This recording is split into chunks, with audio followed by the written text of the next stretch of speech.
Bonjour à tous, voici une petite présentation de A4 de Intel. Donc, je l'ai installé sur mon PC sous Windows 10. Donc, comme vous pouvez voir, il n'y a pas grand chose installé. Donc le logo est là, c'est la dernière version, la 099.1. Donc vous lancez ça, vous avez un dashboard. Donc les premières cases permettent de, de régler la vidéo. Ça, c'est pour faire des essais pour voir si vous avez bien réglé. Ça, c'est la synthèse vocale avec un clavier QWERTY. La synthèse vocale avec un clavier ABC. Et là, vous avez d'autres versions encore de clavier.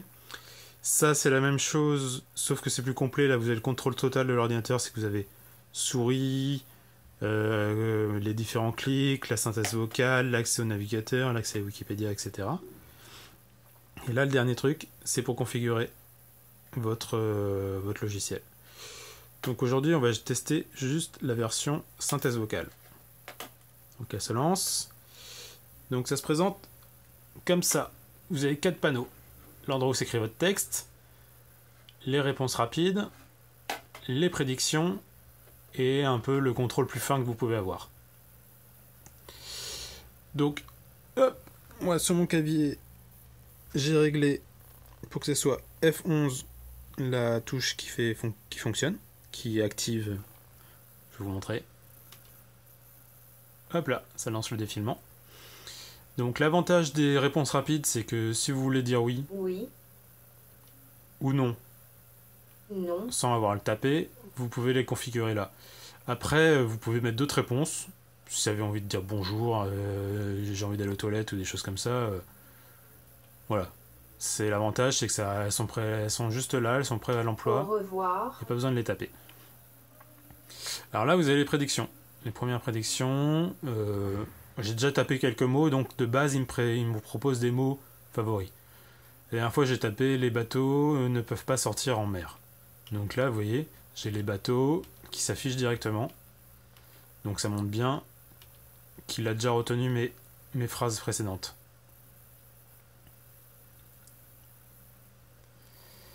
Donc là, vous avez les prédictions. Là, vous avez le clavier. Donc si on va sélectionner une case, par exemple, on a envie de dire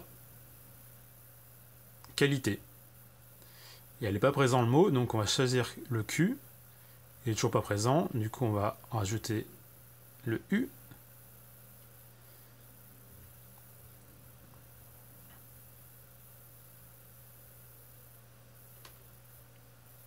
Il y a plusieurs types de U, donc voilà.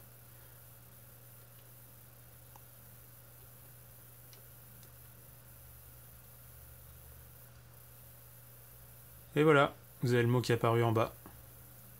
Bon, c'est un peu plus long au début parce qu'il n'a pas appris. Au fur et à mesure que vous allez écrire, il va apprendre. Donc pour lire la phrase, vous allez sur le symbole... Les bateaux peuvent pas qualité. Voilà, bon, ça ne veut rien dire. Vous allez sur le symbole entrée là. Donc, ici, vous avez le symbole entrée qui permet de lire. Ici, pour effacer le mot. Ici, pour régler la liste rapide. Ici, pour effacer la lettre. Pour sortir. Non, pardon. Ici, pour effacer tout le panneau là. Ça évite tout. Ça, c'est pour sortir. Ici, vous avez les lettres pour sélectionner. Ça, c'est pour effacer une lettre. Ça, c'est pour vous déplacer. Rajouter des espaces si vous voulez. Et ça, c'est pour les chiffres. Sachant qu'en fait, ce clavier, il est multifonction. C'est-à-dire que là, il sert à la synthèse vocale. Mais quand vous sortez de là, je vais vous montrer.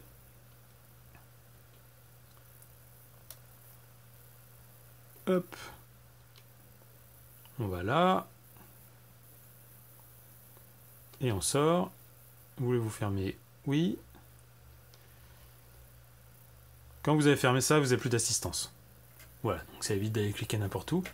Par contre, si vous partez là-dedans, qui est là l'assistance complète pour se balader sur un ordinateur, en fait, vous voyez le clavier, ici, il vous permet de taper du texte là que vous pouvez lire, et que vous pouvez aussi copier si vous voulez taper pour un email. Donc en fait, ce clavier là, il a l'avantage d'être utilisable sur Internet et pas seulement pour parler, donc c'est pas que de la phonétique. Et la prédiction de mots permet en fait d'être plus efficace.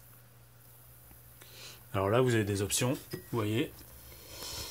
Ça c'est pour parler, ça c'est pour votre fenêtre, les commandes de clavier habituelles. Par exemple, si vous voulez avoir des fonctions alternatives du clavier, enfin des choses que vous pouvez pas voir à la main normalement, juste avec la souris, donc il vous faut forcément ce clavier là.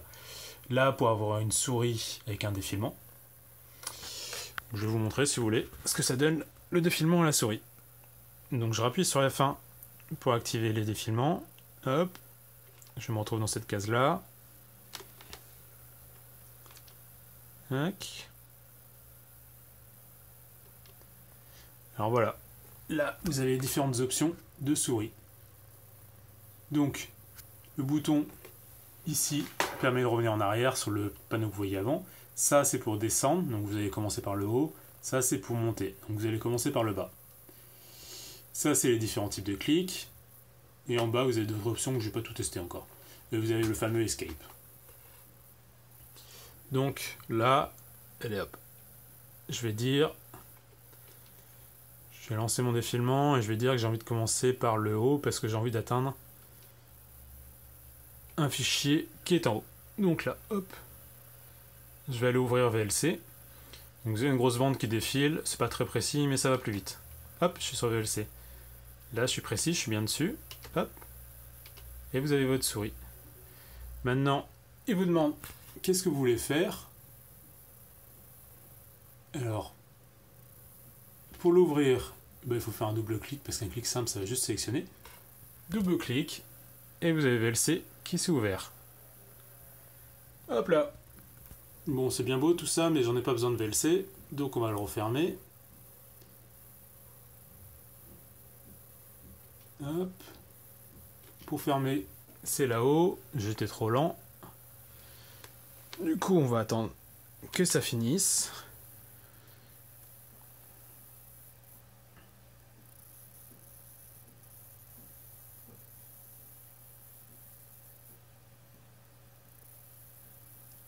Et je vais le faire, moi je vais le faire en bas. Ce sera plus simple. Je fais un clic droit sur l'icône. Hop là.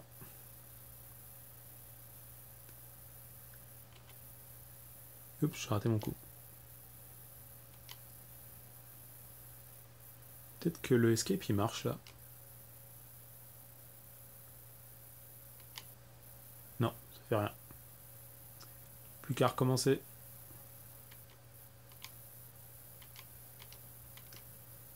Hop. Je suis revenu en arrière. Bon, faut que je reprenne un peu correctement le truc en main, mais c'est vrai qu'il y a certains passages, si c'est trop rapide, c'est un peu touchy. Hop là.